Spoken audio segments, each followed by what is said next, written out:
I'm going to start off by saying I really like CKF knives. I have owned several of them throughout the years. This one I don't own. I might like to own it, but I wouldn't keep it. And we'll talk about that as we go through this. This belongs to Professor EDC. Please go check out his channel. And thank you very much for sending this in. So this is the CKF Knives Evo 3.0. Yes, it has been such a popular model that it's the third rendition of it. Now, with most all CKF knives, you're going to get a very cool Velcro pouch. You're going to get the microfiber cleaning cloth that we're going to put off to the side. You're going to get the knife, of course, and you're going to get a certificate of authenticity with details about it. You're also going to get a bag of goodies.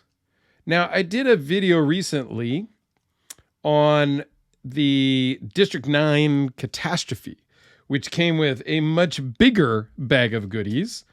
And somebody made a comment about how they wouldn't trust a knife that came with a bunch of spare parts. That was just basically telling you that the knife was going to break, was prone to breakage, things of that nature. I have a different take on it, and I would love to hear your guys' comments down below. What do you think about spare parts in a knife bag or box?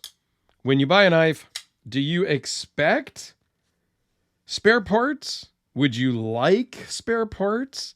Or does it give you a bad taste in your mouth or a bad feeling that it is an inferior knife that is going to fall apart? You guys make some comments down below, and I will mention it later in the video what my thoughts are about that. So the 3.0, this is kind of a marriage between the original Evo, sometimes referred to as the 1.0. I think when it initially came out in like 2019, it was just the Evo. It is a Rotten design. So John Sorensen is the owner of Rotten Knives. And like all CKF knives, they're based on custom knives that then the maker, the custom maker works with CKF and they make a production version of a custom knife. That's just the name of the game. So John worked with them. They came up with the Evo 1.0. It was such a hit. They then came out with the 2.0, which was a smaller knife. This is about the same size as the Evo 1.0. And I will link at the end a video I did comparing the 1.0 and the 2.0. I don't have a 1.0 and a 2.0 to compare, so I can't do that video. But this is the combination of both, and you can check out the other video that shows the 1 and 2 right after you watch this, and you'll get the deal, right? So the blade shape is very similar to the 2.0, just in the 1.0 size. The handle is also the same. I believe the handle on the 1.0 had 2 finger grooves in it. So they went with a little more simplistic design this time. This particular one is beautifully blacked out, DLC coated 100%, which is freaking awesome. Although, I don't know if it's the coating or it's just this knife, it's very slick. And I do not recall that from the Evo 1.0 and 2.0 that I had in. So it doesn't give me a lot of concern. And I think as this is used and carried and handled by Professor EDC, that it will not roughen up, but it almost feels a little oily. It's not, it's clean, but it has that feel. It's hard to explain, but I think you all know what I'm talking about. So it is on ceramic bearings. Let's just run through the specs really quick. 4.5 inches closed, 8 3/8 overall, 3.81 inch blade with a 3.4 inch cutting edge. It is a crazy hollow grind that I am going to try to show here for a second, and then I'm going to stop because it's just not going to show up very well. But it is a crazy hollow grind because it starts way up high and it's just tall. So it has a lot of room to get that behind the edge thickness of 0.018. The blade thickness is 0.197. M390 blade steel, as most CKF knives are. That is the kind of their go-to favorite steel. Beautiful titanium backspace, all titanium 3D milled pocket clip. They also have a Damascus pocket clip as an option that you could buy separately.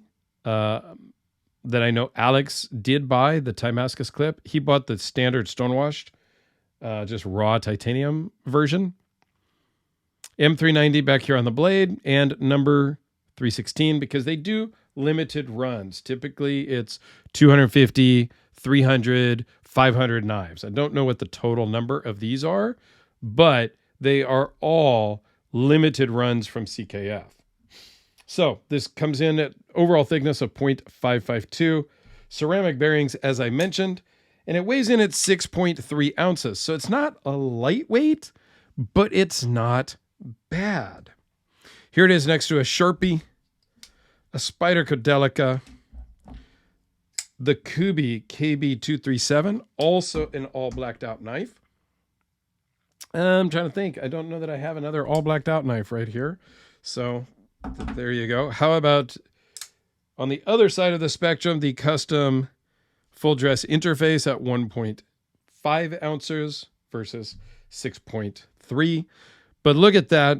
This just shows you the lightness of the interface. 3.6 inch blade, 3.8 inch blade up on top. So yeah, super crazy light for medium use-ish. I would not say the interface is for light use. This is for more heavy use. Would I want one? Let's go back to that at the beginning.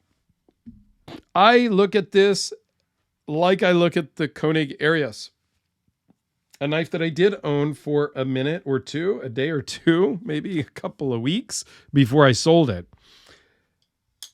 Yeah, the Arius is kind of fidgety. This is fidgety because of its drop shut action, and that's not my favorite. Yes, I can tighten the pivot. This is not my knife, so I'm not going to. There's a lot of fun factor to this knife, much like the Koenig Arius. And I know there's people that carry these all the time, and there's people that carry the Arius all the time. I never did. It was more of a novelty to me than a carry around knife. So I got bored with it. I said, why am I spending, why do I have an Arius that's at the time $800-900 just sitting around that I'm not going to carry? That is how CKF has been to me too. Not just the Evos, but I don't own any CKFs right now. I thought I like them. I like to experience them. I like to have some fun with them. And then they get sold off. So I'm just not buying anymore.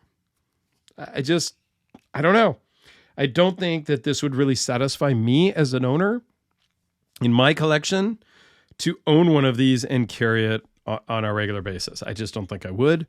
So that's why I did not get into any of the Evos and buy any of them on my own. So there you go. Please check out the comparison video of the version 1 and 2 over here in the corner and Professor EDC's channel over here in the corner. Tell him I sent you and thank him for loaning me all these knives that I now get to ship down to Mexico for him. Thanks a lot, everyone. Have a great day.